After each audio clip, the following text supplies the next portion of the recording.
रहने वाली महलों की। देखो, जब रानी पगफेरे के लिए अपने घर जाएगी ना, असली माल तो तब देंगे उसके पापा। अभी हमने राज को जाना ही कहाँ है, जरा जाके देखे तो सही कि वो क्यों रहता कहाँ है।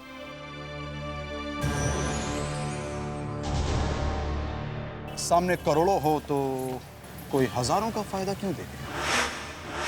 उस दिन तुम रिश्वत ले लेते तो यशवर्धन मित्तल के दामाद कैसे बनते? रानी के साथ शादी कैसे होती तुम्हारी?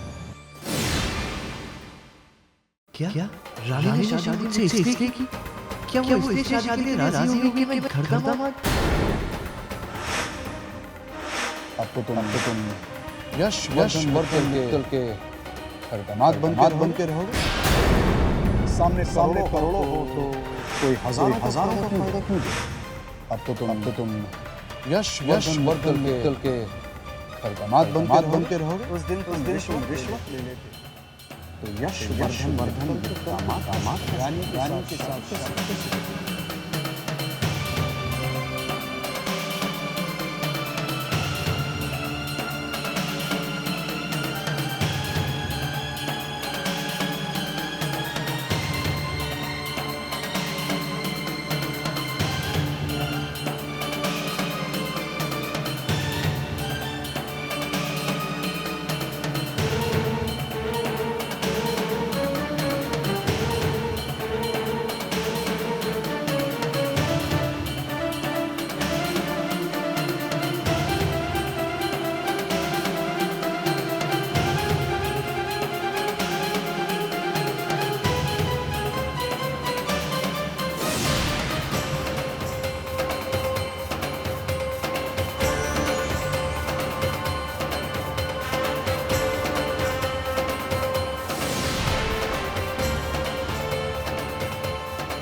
वाओ जीजू, इस कमरे का माहौल कितना रोमांटिक है ना। साली साहबा, इसे क्रिएट करने का क्रेडिट आप हमें दे सकती हैं। ये हमारी तरफ से तोहफा है राज और रानी के लिए। How sweet. ऑफ कोर्स, वैसे और भी स्वीट हो सकता है अगर हमारी भीड़ यहाँ से, है ना? तो रानी जी हम चलें?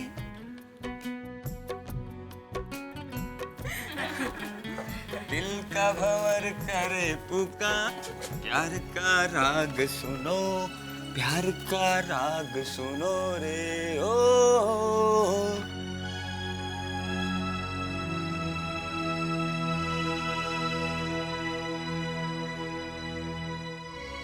क्या सोच रही हो? कहीं तुम ये तो नहीं सोच रही कि तुम अपने पापा का महलों सा घर छोड़कर यहाँ कहाँ आ गई? नहीं राज, हम ऐसा क्यों सोचेंगे? शालिनी! हाँ पापा, राज जैसे लोअर मिडिल क्लास लड़के के साथ रानी की शादी करवाने के पीछे आपकी क्या मंशा है, ये तो साफ ही है ना।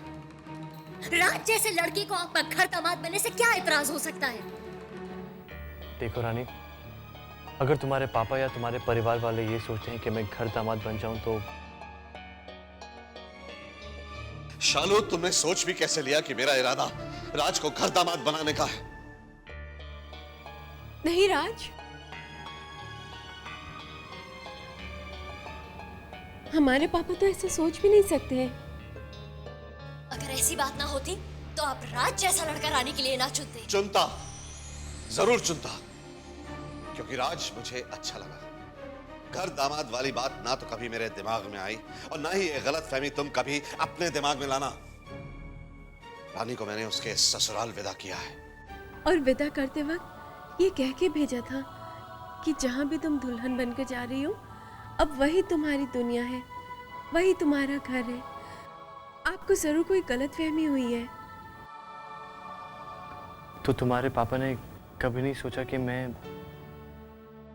पापा आपने चाहा है या नहीं चाहा है वो मैं नहीं जानती, लेकिन देख लीजिएगा, राज को इस घर में आना ही पड़ेगा, क्योंकि रानी वहां ज्यादा दिन नहीं रह पाएगी। अब हम हमेशा हमेशा के लिए यहीं रहेंगे, इसी घर में, आपके साथ घर में। आप प्लीज अपने दिमाग से गलत...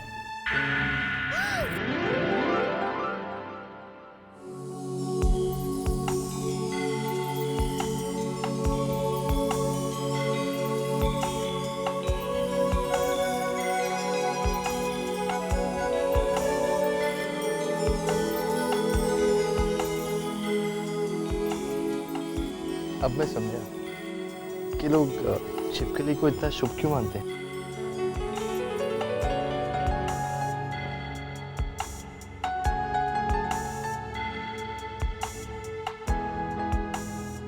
सोच रहा हूँ कि एक छिपकली पाल लूं।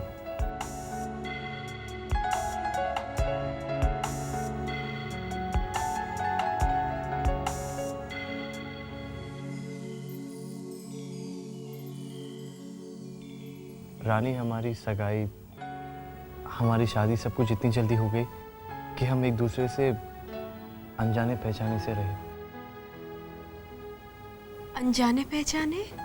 हाँ, देखो ना, जान पहचान तो हो गई, फिर भी हम एक दूसरे के बारे में कितना कम जानते हैं। तो ठीक है, आप कुछ बताइए अपने बारे में, कुछ हम कहते हैं। मैं क्या बताऊं अपने बारे में। बड़ी सीधी सादी जिंदगी जी है मैंने। सारा बचपन यहीं पर बीता है। पास वाले स्कूल से ही 10th तक की पढ़ाई की। वो वहाँ बस स्टॉप से रोज मैं अपनी स्कूल बस लेता था। 10th में मेरिट आया और मैं स्कॉलरशिप लेकर पूना चला गया। पूना? हाँ, पूना। वहाँ मैं हॉस्टल में था। वहाँ पे रहकर मैं अपने सारे काम खुद करना सीख गया। और एक काम जिसमें मेरा मुकाबला कोई नहीं कर सकता, शायद तुम भी नहीं, मैं खाना बहुत ही अच्छा बनाता हूँ। इस चीज में तो हम आपका मुकाबला वैसे भी नहीं कर सकते हैं, क्योंकि हमें खाना ही नहीं बनाना आता। क्यों? उस दिन तो तुमने कितना अच्छा हलवा बनाया था। वो हमने कहाँ बनाया था, वो तो माई ने बनाया था। हाँ, उसमें 2 बार करछी हमने जरूर चलाई थी। इस चीज में तो हम आपका मुकाबला वैसे भी नहीं कर सकते हैं, क्योंकि हमें खाना ही नहीं बनाना आता। क्यों? उस दिन तो तुमने कितना अच्छा हलवा बनाया था। वो हमने कहाँ बनाया था, वो तो माई ने बनाया था। हाँ, उसमें 2 बार करछी हमने जरूर चलाई थी, लेकिन हम सीख रहे हैं। सीख रहे हैं? और बताओ अपने बारे में। हम क्या बताएं, हमें तो कुछ करना ही नहीं आता। आपको तो सब कुछ करना आता है। आपके सामने तो हम बिल्कुल अनाड़ी हैं, आपसे बिल्कुल अलग। हमें कभी किसी ने काम करने ही नहीं दिया। माई पापा बहुत नाराज हो जाते हैं अगर हम किचन में चले जाएं। हमारा सारा काम माई करती थी। अगर हमारे पापा को पता चल जाए ना कि हम धूप में गए तो वो बहुत नाराज होते थे, कहते थे कि रानी को धूप में क्यों भेजा। और बस में, ट्रेन में, इन सब में तो ट्रैवल करने से ही हम घबराते हैं। हमें पापा ने बहुत नाजों से पाला है। आप जानते हैं, हमारे नचिकेत जीजू हम चारों बहनों को छुई में के फूल कहा करते थे। और सच भी है, हमारे पापा ने हम चारों को बहुत नाजों से पाला है।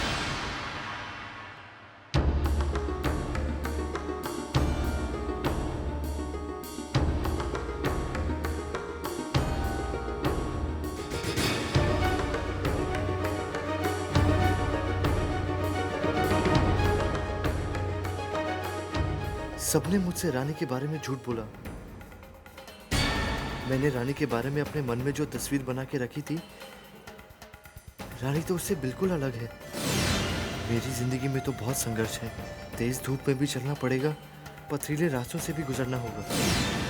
संगमरमर की दीवारों वाले घर में पली बड़ी ये लड़की क्या इस घर में सांस ले पाएगी? और आज जब जिंदगी का नया सफर शुरू हो रहा है, तो हम आपसे एक बात और कहना चाहते हैं। शादी से पहले हमें आपके बारे में एक गलत फहमी हो गई थी। हम रितु के साथ एक बार आपका घर देखने आए थे, और बाहर एक बिल्डिंग है ना, राजमहल टावर्स, उसी को हमने अपना ससुराल मान लिया था। फिर शादी के बाद जब हम यहाँ आए तो ओह, तो तुम्हें काफी दुख हुआ होगा यहाँ आकर। हम झूठ नहीं बोलेंगे, थोड़ी घबरा जरूर गए थे। हमें ऐसा लगा कि हम यहाँ कैसे आ गए, लेकिन फिर हमने अपने दिल को समझा लिया। समझाया कि समझौता करना पड़ेगा, सो कर लिया। नहीं राज, देखो रानी, मुझे बार बार लग रहा था कि तुम जब से यहाँ पर आई हो खुश नहीं हो, लेकिन जिसे मैं अपना वहम समझ रहा था, तुम्हारी बातों से मुझे सच लगने लगा है। राज, हम तो सिर्फ... देखो रानी, हमारी शादी शादी नहीं, धोखा है, जिसका शिकार तुम भी बनी हो और मैं भी। राज, हमने तो सिर्फ... सो जाओ रानी, तुम थक गई होगी।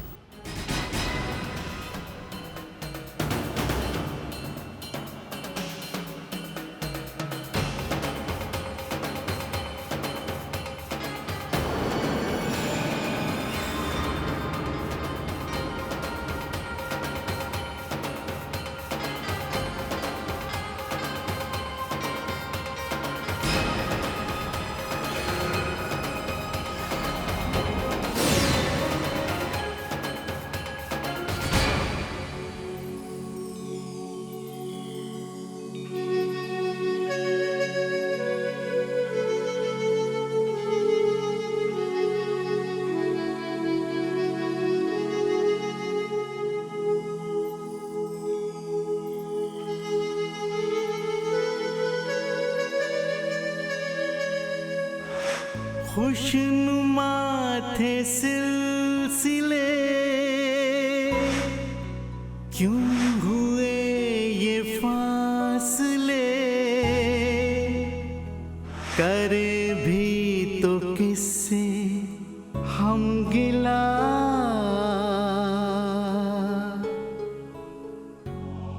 इतने हम दूर कैसे हो गए हो,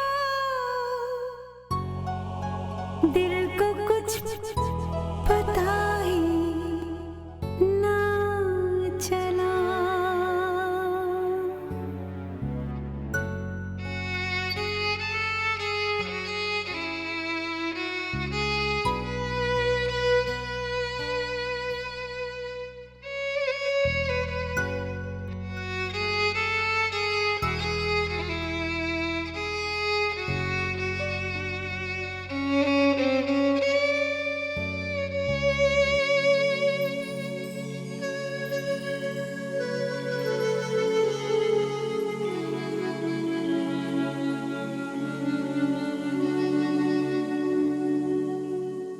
क्या गिफ्ट दे रहे हो रानी को फर्स्ट नाइट पर? राज भैया रानी भाभी को गिफ्ट में पायल दे रहे हैं।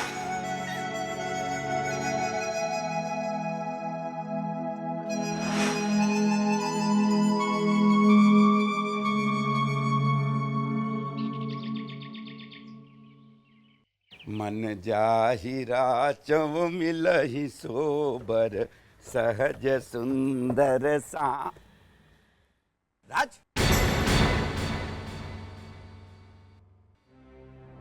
राज, तू यहाँ रानी को छोड़कर? तू बेटा रात भर क्यों पापा, क्यों क्यों आप सबने धोखा दिया मुझसे और रानी से? धोखा? मैंने? बेटा राज, तू क्या इस शादी से खुश नहीं है? माँ जानती थी कि मुझे कैसा जीवन साथी चाहिए, तब भी माँ ने और आप सबने मिलकर मुझे धोखा क्यों दिया? आप तो कम से कम कुछ कह सकते थे पापा।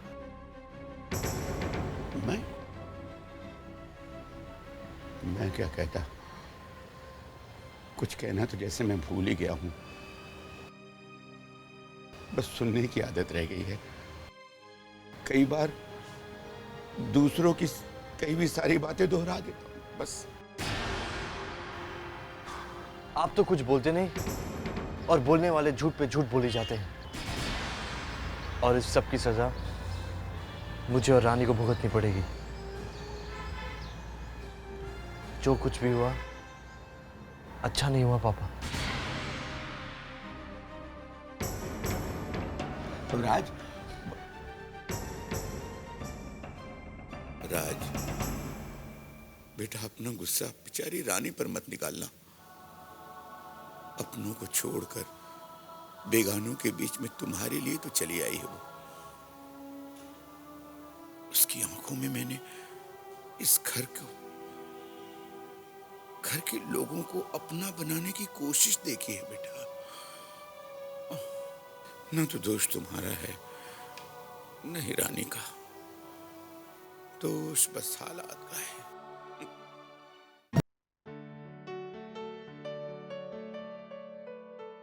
इतनी गर्मी है ना, बहुत गर्मी है। अरे जीती रहो, खुश रहो, सपूती सुहागन रहो। लेकिन रानी बेटा, तुम इतनी जल्दी सुबह सुबह क्यों उठ गई? हाँ, तुम्हें कौन से काम करने हैं? हाँ भाई, कौन सा इतना काम है?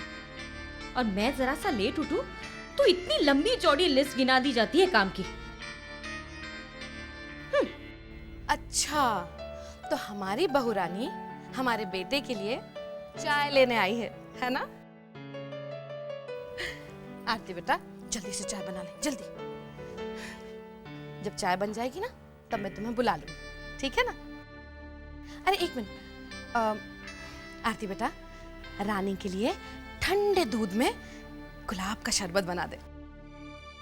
तुझे तो पता ही है ना, हमारी रानी बच्ची कहाँ पीती है चाय। जा बेटा जा, तू जाकर आराम कर। यहाँ गर्मी में खड़े रहने की क्या जरूरत है तुझे? और देख, मेरी बच्ची को कितना पसीना आ गया गर्मी में। जा, बाहर जाकर ठंडे ठंडे पंखे की हवा खा। और वैसे भी बेटा, तू नई नवेली दुल्हन है। जब तक तेरे हाथों की मेहंदी नहीं निकलेगी, मैं क्या काम करवाऊंगी तुझसे? क्यों आरती? हाँ। अरे हाँ, आज तो मेरे पग फेरे की रस्म है ना। राज को बोल जल्दी से तैयार हो जाए, वही तो जाएगा तुझे छोड़ने के लिए। जल्दी बनाना चाय।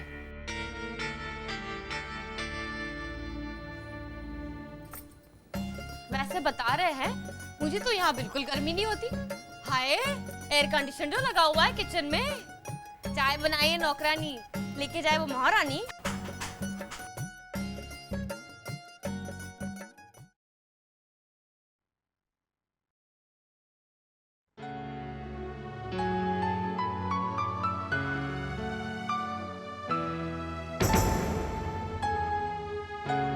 चाय।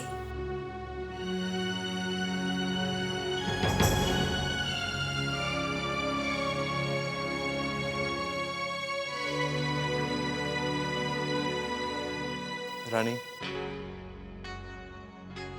कल रात जो हुआ उसको लेके तुम परेशान भी हो और दुखी भी। मैं उसके लिए तुमसे माफी मांगता हूं।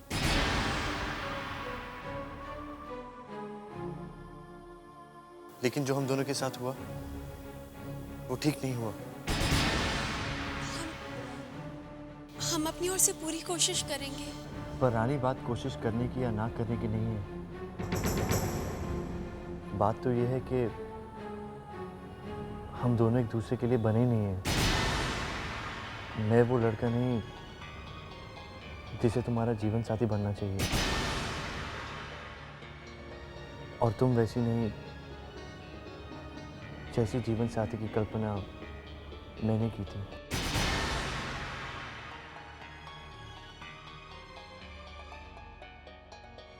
दो अलग अलग दुनिया में रहने वाले एक साथ एक नई दुनिया कैसे बसा सकते हैं?